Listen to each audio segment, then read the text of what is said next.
Dhyeyam sada paribhavagnam abhishtadoham Tirthaspadam Shiva Virinjinutam Sharanyam Bhrityartiham Pranatapala Bhavabdhipotam Vande Mahapurushate Charanaravindam. Whenever you worship God, you should describe God in your own manner. What is the type of feeling and assessment you have about God and about the value and the effectiveness of devotion that you foster towards Him? If these points are incorporated in your prayer or in your hymn that you address to your Lord, I think that it will make a lot of difference. I am emphasizing here one important point. Whatever sufferings, torments and lacks the devotees have, all of them will be redressed by the Lord. You don't have to look to any other direction or any other source. Similarly, even if you have any kind of a desire or an aspiration, let us not sit in judgment over it. That will also be fulfilled. My dear viewers, are you following what I am saying? Are you with me? Why should we worship God? We are living in a very complex world. The complexity of the world puts us to a number of stresses and strains. There will be no point of time when one day of your life will be absolutely free of any kind of complexity. The very fact that we are born in a family, we already have a set of parents too. If they give birth to other children, we will have brothers and sisters. Each member of the family will have his or her temperament, inner composition, and similarly likes, dislikes and whatnot. So there will always be some kind of a conflict or the other. If within the family itself such conflicts and confrontations are possible, what should be the extent of these so far as the whole complex society is concerned? So there will be a lot of troubles, and these troubles and irritations will have to be mitigated and ultimately completely removed. Equally so, while living in the complex world, you may have some very specific personal need or a desire. A question necessarily arises in the mind of the devotee as to whether his wonderful and beloved God can do anything about this. Will he or can he grant and fulfill his pet desires, the desires of his heart? All these questions are very natural. You may or make open expression of these, but the fact remains these questions and enigmas are there in your mind and they assail you in one manner or the other. There is a full answer to all this. What is that? Understand, God whom you are devoted to, whom you rely upon, is an abhishtadoha. He is virtually a kamadhenu, a wish-yielding cow, kamadhenu, from whom you can milk all the objects of desire as from an udder. That is why the word abhishtadoham, you can milk as from an udder all the desires that you want. God is very famous for the kind of gracefulness and fulfillingness He carries with Him. He is very graceful. There may be a person who disregarded God for a number of decades. Maybe after some time he changed his position and he starts relying upon God and praising Him. God is not going to say that, did you not disregard me for a number of decades? I am going to punish you for that. This kind of a statement or response will never come from God. Understand it. He is all graceful and all fulfilling. I don't know whether I have told you, Sreemad Bhaagavatam presents before us 3 children. They are all very young. The first is the child called Shringi by name. He is the son of Shamika Maharshi. We see him as cursing Parikshit. Parikshit was a great king belonging to the Pandava clan. He had performed Ashwamedha Yaga not once, but more number of times. What does it indicate? He had a lot of holiness and piety associated with him and all the merits that go along with them. He went hunting, and due to hunting he became thirsty. He wanted some water, went to the hermitage, but found Shamika Maharshi closing his eyes and meditating. The Raja suddenly went into a rage, went out in wrath, picked up a dead cobra and put it on his neck, and he went away. The moment Shringi, Shamiga Maharshi's son, came to know of it, his mind also went into a rage, and he suddenly and instantly cursed Maharaja that he should die bitten by a cobra on the 7th day. Now, luckily, he had his very good father. The father, on hearing, advised the son, admonished him. This is the first child that we are encountering. The second is Uttanapada's son, Dhruva. I have already told you in detail about what transpired with this little boy and his very severe austerity in Madhuvanam. The third is the 7-year-old Prahlada, the son of Hiranyakashipu. If for Shringi there was a father to mend him with timely instruction, so far as Dhruva was concerned, he had a mother to guide him. So there is a lot of difference. So far as Prahlada is concerned, you will find his father Hiranyakashipu as well as the teachers Chandamarkas, whom the father entrusted the child for his education, child education. Both of them, the father on the one hand and the teachers on the other, were extremely cruel and wicked. They started punishing him left and right. There was no source of refuge at all for him. There was nobody he could run to and get consolation from. He was living with the teachers, and the teachers were administering any kind of a punishment that they thought would mend the child. There is no protection except Lord Hari and Hari alone. He was devoted to Lord Hari right from the childhood. And that was the mistake and wrong the father and the teachers found in him. Can you imagine? Can this invisible Lord protect us in acute distresses of this kind is an important question. Not only that, devotion wells forth in our heart and mind. Can this devotion ever have any influence on the gross and physical environments outside? A child is being ill-treated by the teachers. An attempt is being made to kill this child by the father. In all these physical hard situations, extremely excruciating situations, can God come to our rescue is an important question. Our Shastras are relentless in explaining to you that God can, He has come, He will come, He is coming. In Prahlada, you will find there is a full answer to all your inquiries, all your fears, all your anxieties and all your doubts. If you ask a question, is devotion only a very subtle inner process of enrichment or a resource? Or will it have an external influence also? If you ask, the answer is yes. And Prahlada gives you this answer. You know, the story of Prahlada is incorporated in the 7th skandha of Sreemad Bhagavatam. Sreemad Bhagavatam altogether has 12 skandhas. And the 7th is supposed to be the middle of it. It is not an odd number, an even number.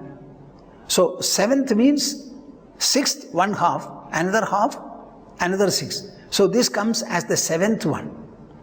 The story of Prahlada and the encounter he had with his own father Hiranyakashipu is presented in such a beautiful manner that you will find your whole life will undergo a full transformation, devotional transformation, if you go on reading it.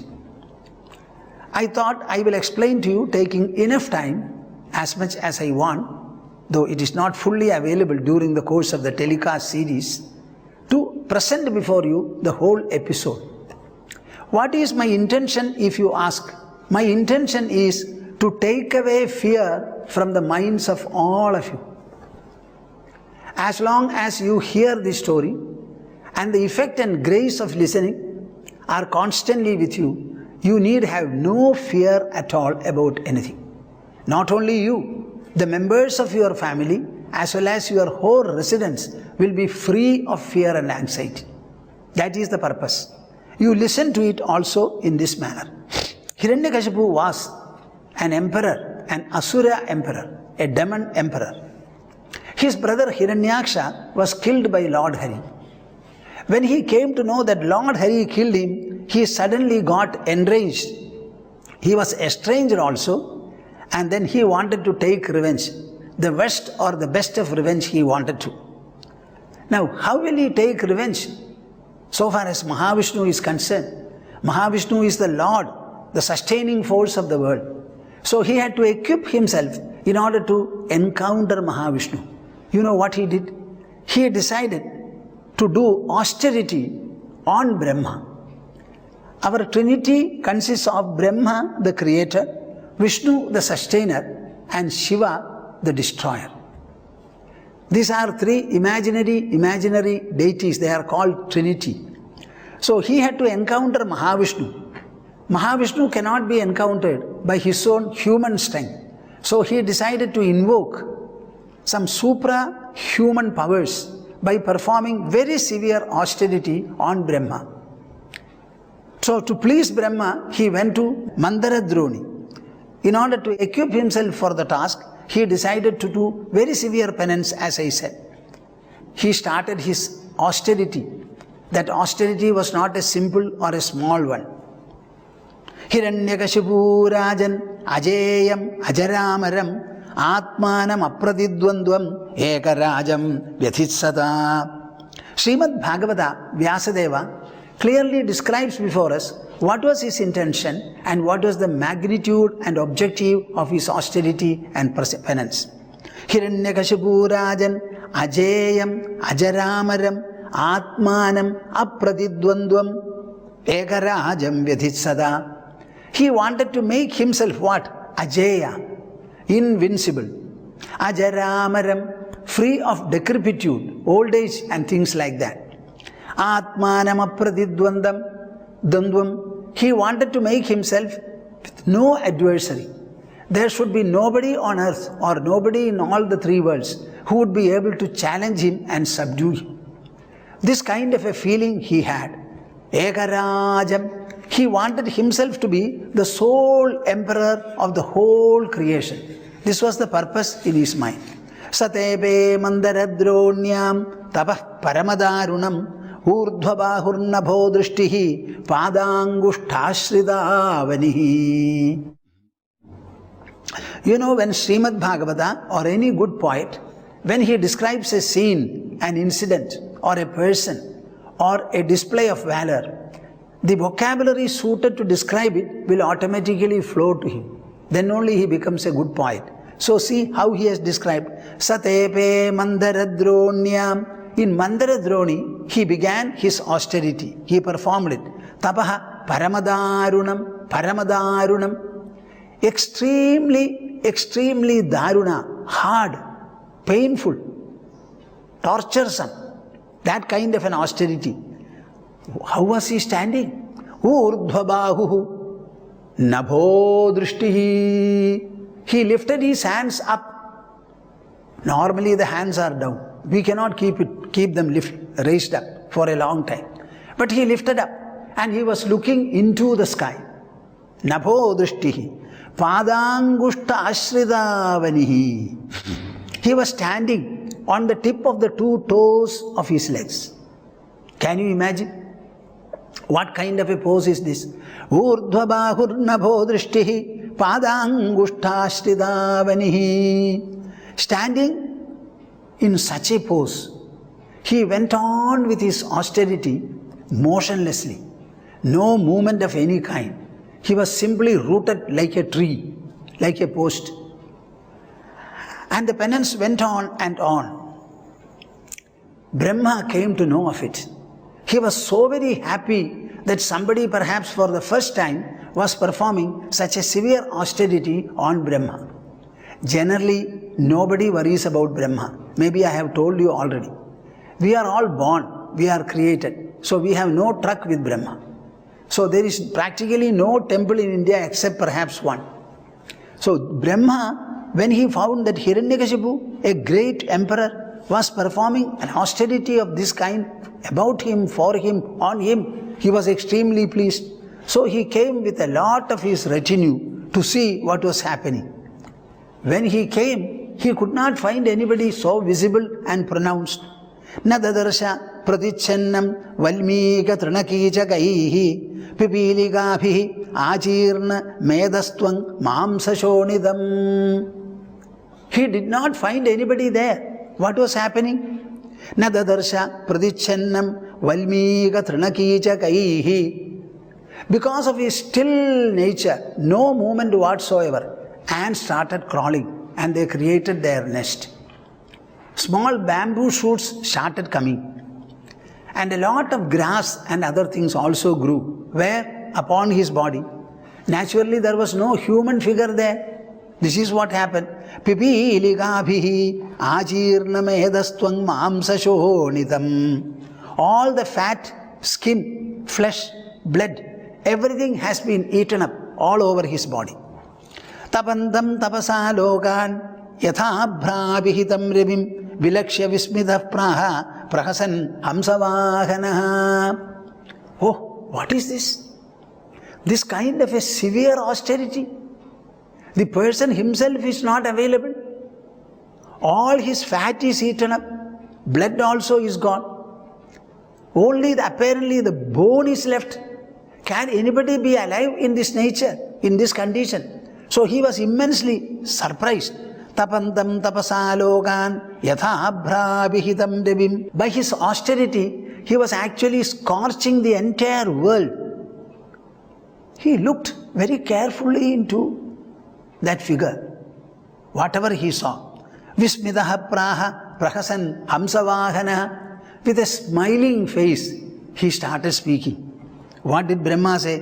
Uttishto uttishta bhadram te tapas siddhosi kashyapa varadoham anuprapto vriyatam ipsito varaha. Finish, stop everything, wind up. Uttishto uttishta, get up from your austerity. You have done it for a long while and I am extremely pleased, I compliment you. Bhadram te, let there be everything all right. Let there be auspiciousness for you. Siddhosi kashyapa, your austerity and penance have attained their full fruition. Varadoham anuprapto, being pleased with your austerity, I have come myself with my retinue. You know why I have come? First of all, to compliment you, bless you, and give you whatever boon you want. So here is the person, Brahma, whom you have been meditating upon, performing austerity for. He is very pleased. Vriyadam ipsito varaha. Whatever boon you want, whatever boon is of your choice, please ask me. Adrakshamahamedatte khrutsaram mahadadbhudam. I have seen how tremendous is your mental strength, how stunning, how glorifying it is. Damsha bhakshita dehasya prana hyastishu sherade. Your whole body has been eaten up by ants. And the prana, the life forces, are surviving only because of your bones. There is nothing else for it. Naidat purvarshayas chakruhu na karishyamdi chapare. This kind of an austerity, of this measure, this intensity, this severity, this kind of a hardship, privation and persecution, no predecessor has ever done. Karishyam dichapare. Nobody is going to do something similar to this also in future. Nirambur dharayet pranan kovai divya samaha shatam.